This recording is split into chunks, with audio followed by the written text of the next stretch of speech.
Now, since the satanic owners of Hollywood and some of the writers, producers, and actors who work for them will likely move forward in their blasphemy against the Honorable Louis Farrakhan through their movies and television shows, I strongly encourage everyone to become more acquainted with the Honorable Louis Farrakhan and his work so that you will know firsthand the value of his message to you and to your family.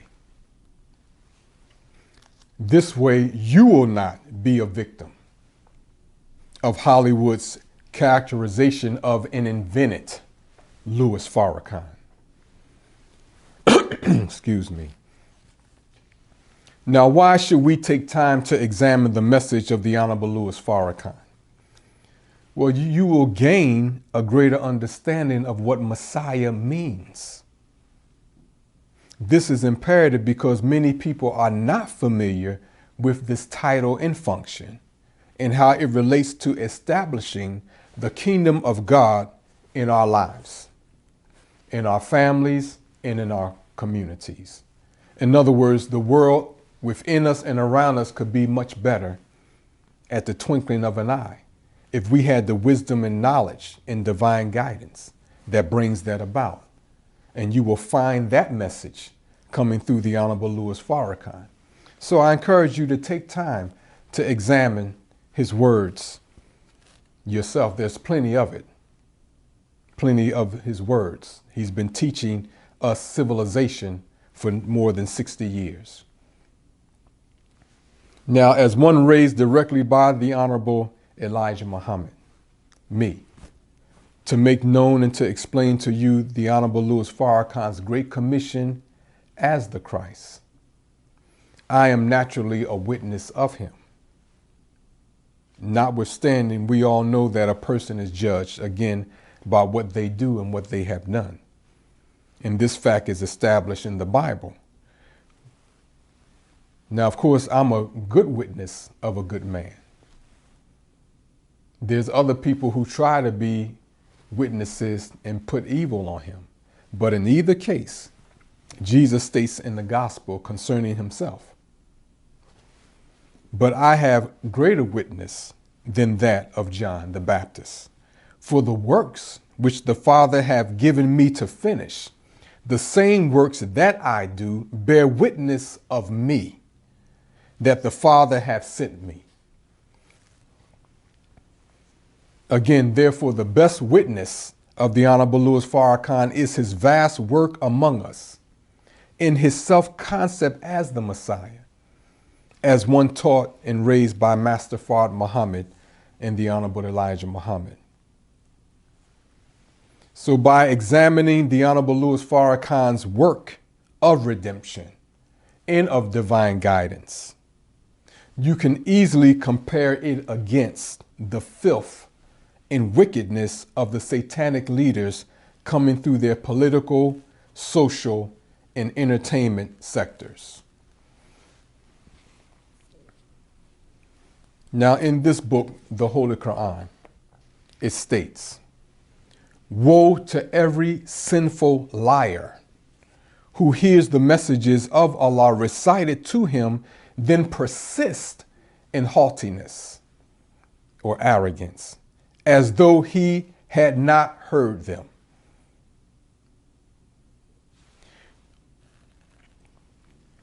Well, the synagogue of Satan, the owners of Hollywood, are the sinful liars along with those who do their bidding for the sake of money and fame.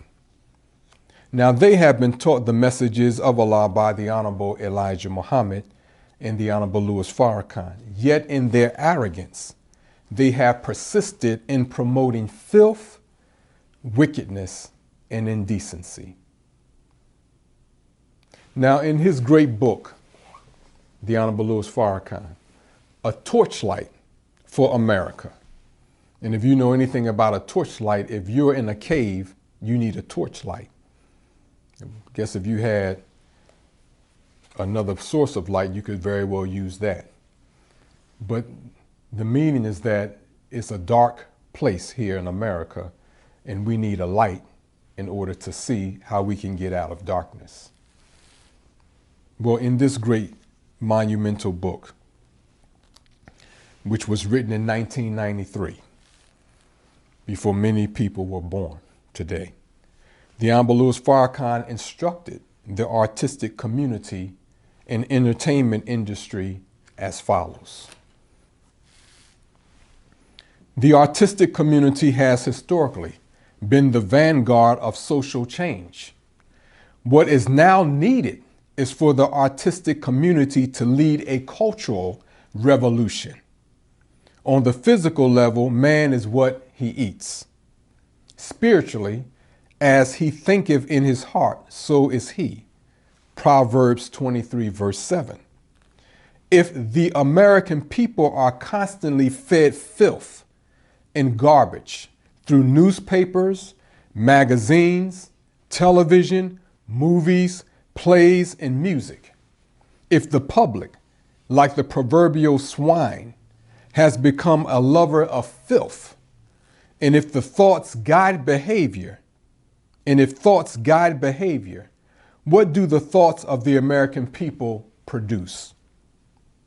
Do the thoughts of the American people produce rape, incest, murder, theft, greed, and the destruction of family and institutions of society? I would argue that the answer is yes. Now, we can reason with this.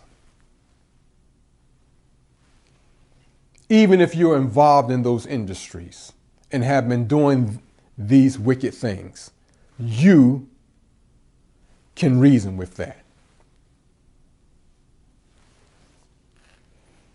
You may just be the person who's just haughty and act like you haven't heard it, but you can still reason with this, with what he just stated, or what I read from this book. Now, do the facts support the Honorable Louis Farrakhan's statement? Well, just consider this. Hardly any parent teaches their children violent acts. I didn't teach my children violence. Most parents don't.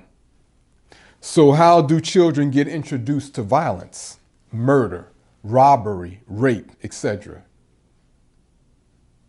Well, consider these facts published by the American Academy of Family Physicians. It states, an average American youth will witness 200,000 violent acts on television before age 18. Violence is often considerable, even in programs not advertised as violent. Overall, weapons appear on primetime television an average of 9 times each hour. An estimated 54% of American children can watch this programming from the privacy of their own bedrooms. I guess this means that violence is so pervasive it's out of parental control, unless you just throw your TV out of the window. Continuing. Studies have found that 91% of movies on television contain violence. 91%. Even extreme violence. Several researchers have described an increase of violent content in movies despite a national rating system. They note that the amount of gun violence in top grossing, money-making, PG-13 films has more than tripled since the introduction of the rating in 1985. It was also noted that in 2012, popular PG-13 films contained significantly more gun violence than R-rated films. Now, notice that the National Rifle Association, the NRA, which is this nation's longest standing civil rights organization. Notice how the NRA is not mentioned here. Well, maybe since the NRA is being used as a scapegoat for the vicious gun violence taking place among adolescents, the organization might want to consider combating the real culprit promoting violence, which is Hollywood, as just affirmed by the American Academy of Family Physicians.